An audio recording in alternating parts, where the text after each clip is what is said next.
Ladies and gentlemen, today is Buddha's Mother's Teaching Day, and we should teach Dharma to all Mother sentient beings.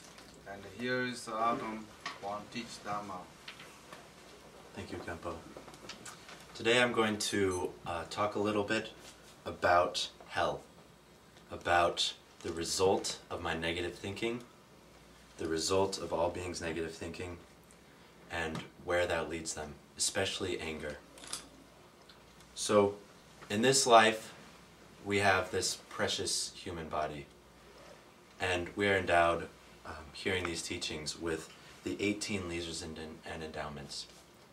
Now there are 8 leisures. The first of those are not being born a hell being. Now there's a reason that one comes first. Because if you were a hell being, there is absolutely no chance that you could even learn one word of Dharma.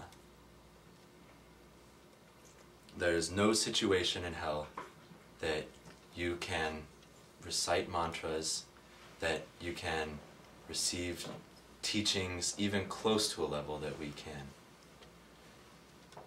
As a hell being, there is so much negative karma ripening that with just one tiny positive thought, then you pop out almost instantly. But because of the immeasurable amount of suffering, beings there create almost as much negative karma as they are burning off, and they remain there for an incredibly long time. So there are 18 hells in general. 8 hot hells, 8 cold hells, 1 intermediate hell, or a set of intermediate hells, and then a set of neighboring hells. So, first thing to note is there is no public hell. There is no place down there under the ground. There is no guy down there running it. This isn't a place that we all... I know that before coming to Buddhism, hearing hell, I imagined this place with a pool of lava and a bunch of people walking around and this one guy dancing around with this big tail. It's not what it is. Every being's hell is their own negative thinking. It is the mirror of their negative thinking. Another thing to note is that we don't fear hell itself. Not liking hell doesn't help us. We fear the causes of hell. So, coming with that, looking at hell, we develop renunciation. We renounce the negative thinking. We renounce the anger, which is the cause for this immense suffering. Renunciation needs reasons, and there are 18 in general reasons to renounce negative thinking, anger especially. And this anger that is the cause of these hells comes in 3 flavors. We have expressive anger, which is anger that you've meditated on and really blows up. It's a big reaction to someone. It's violent and it is directly harming them. Then there's repressed anger, which is like grudges, resentment, and like hiding this dislike. Then there is sort of an anger that arises out of impatience. That is not so much intention behind that, and that's not creating as much negative karma, but there's still anger in there, and that's mainly from past habitual thinking. So, we start with anger in the negative thinking, start with renouncing it because it totally shuts us down from learning anything, especially Dharma teachings. You can't go into a teaching with anger and come out with any benefit. Well, you can't go into a teaching and remain angry throughout it and come out with any benefit. If the teacher successfully subdues your anger, then of course you'll come out with benefit. So anger is thinking that, part of thinking that the cause of my suffering is outside of me. It's wanting is it's thinking they are the cause of my suffering, and it's wanting to decrease their happiness and increase their suffering. It's thinking that once I do that, I will be happy. That once I accomplish this, then I can overcome them, and then I will be happy in the more prominent position. And that ultimately comes from not knowing suffering and not knowing the causes of suffering, which then will lead you to hell. So, to the topic. The first of the hells are the 8 hot hells, and those are the result of the expressive anger, the explosion of anger that you have. The first of those is the reviving hell, and this is mainly a result of wars, mainly a result of like fighting lots of beings, lots of violence, and everything in all of the hot hells is blazing. It's hot, and it's more hot than we can experience. In this human body, it's hard to imagine the heat because we can our bodies will decay in the amount of heat. If I burn my hand, the nerves on my hand will burn off before I can experience the amount of suffering that these beings, their entire body is subject to. And so the floor is burning hot. Everything is hot, and they are wielding these weapons, and they are fighting each other. Lots of beings here killing each other, constantly fighting from this hatred towards everyone they see. So this is the first step in hell of a lot of beings, and in this hell you are creating far more negative karma than you're experiencing, and almost certainly from here you are going to worse and worse. Second is the black marking thread hell, or black line hell.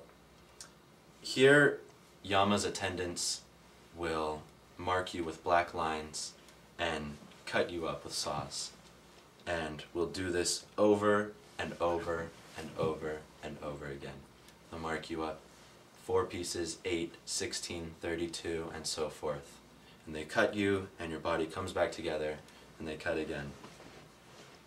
And when I say Yama's attendants, and Yama, this isn't another being that's running hell, that's messing everything up for you. This is the imputation of your fear. This is your own negative thinking. This again is the mirror of your negative thinking. So this hell mainly comes from misjudgment and wrong punishment of others. Wrong punishment from misjudgment. Then next is the collection destruction, or crushing hell. And with this, the same attendants are crushing you with giant blazing hammers. And they just crush you over and over again between these blazing mountains, and there's no way out, these huge valleys. And then they stop crushing you, and the mountains turn into these huge animals, rams, and crush you between them. And then you get smashed with the hammer again. This is mainly a result of harming animals and mass killings. Then next is the howling hell. And in here you're roasted in a building. There's no door in this building, and all around is blazing fire. So with no hope for escaping, you're imprisoned. Then there's loud howling, which you're inside of a box within a building, and each of these, the doors are sealed. There's no way out again. And there's no hope in this hell. If you see that you can't get out of this box you're in, and know that even if you make it out of this one, that you can't make it out of the next one. And in the loud howling hell, you are constantly being tortured. Then the 6th is heating hell. Boiled in a vat of bronze, molten bronze, submerged in this. And you come up to the surface from this boiling bronze, and you're seized by hooks and smashed on the head, knocked unconscious, and go back in the bronze. 7th is intense heating. In this,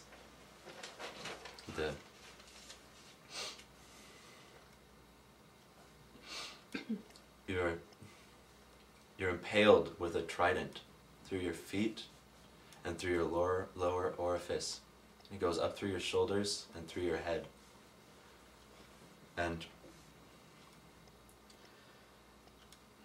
then you're wrapped in sheets of molten metal. Even worse than this is the maximum torture hell, which you are subject to the sufferings of all previous hells. From here, once out of the 8 hot hells, you go to the neighboring hells. First is burning in a bed of coals.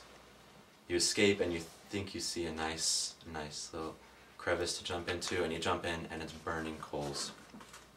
Then the marsh of putrid corpses. Out of the coals, you're incredibly thirsty, and you see this marsh and dive in there, and turns out to be nothing but rotting corpses. Leaving that marsh is a meadow of weapons, and there's nowhere to step that your feet will not be impaled by burning weapons. Every successive step, your foot comes up and goes back down again and is re-impaled. Then the forest of swords, where you push through trees that the leaves are swords. In the wind they slice you to pieces. Then hill of iron trees. Climbing up the hill, you see your lover or a friend from a past life at the top and want to get up there. When you get up there, your eyes are eaten out by crows and ravens, different birds of sorts. Then you see down at the bottom your friends, so you go back down the hill, only to be devoured by this hideous monster upon arriving there. Then are the 8 cold hells. These are from repressed anger, and in the cold hells is constant blizzards, and you are totally naked, no clothes to protect you. First is blistering. Blisters all over your skin from the cold. Then is blister bursting. All the blisters are bursting on your skin because of the immense cold. Then teeth chattering. Your teeth are constantly chattering. There's no stop of that. Then is the lamentations, or oh cold, because all you can say is oh, because you're so cold. Then is the groans. Long groans from cracked lips are all you say. Then the 6th is utpala like cracks.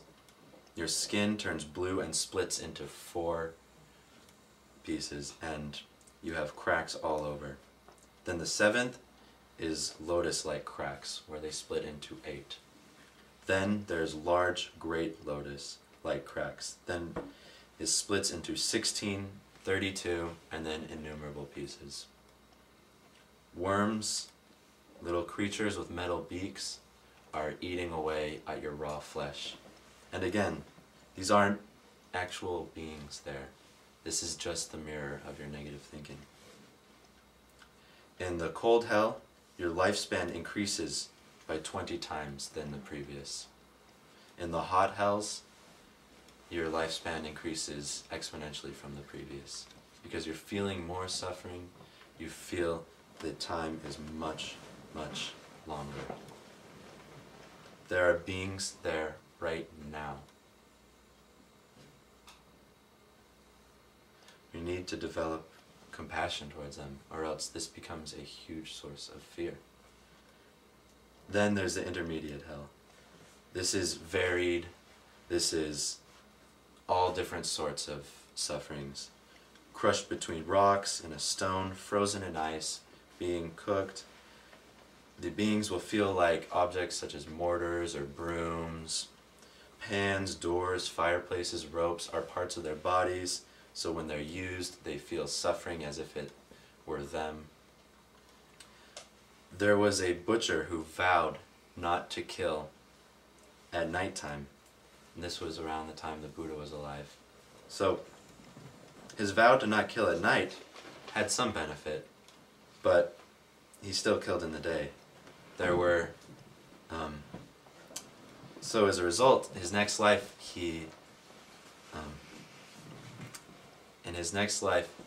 he was reborn in a very nice house with 4 women that constantly attended to him. And then by night, they turned into dogs, and the house was blazing in fire, and they were eating him. So that is an example of intermediate hell.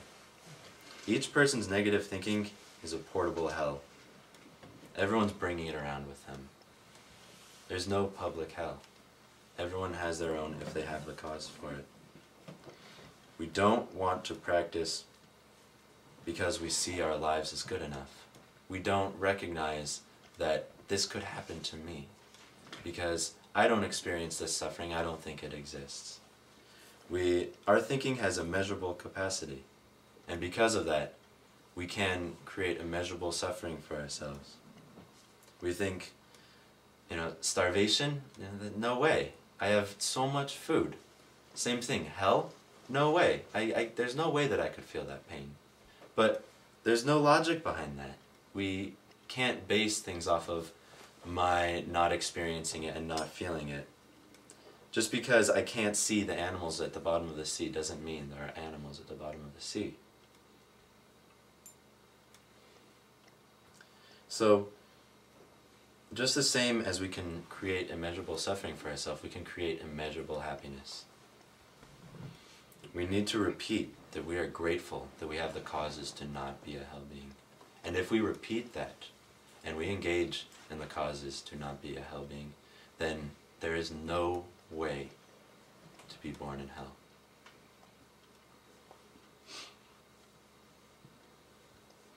So, being angry at hell or not, that's not going to reduce it. We need to increase our compassion, increase our renunciation, and that directly will ease the hell for all beings. That'll make all the hot hells just a little bit cooler.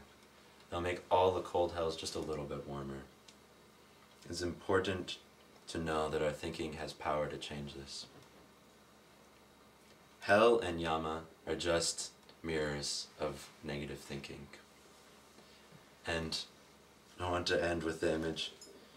If you look at yourself in a mirror and you see crap all over your face, do you want to break the mirror or do you want to clean your face off? Thank you.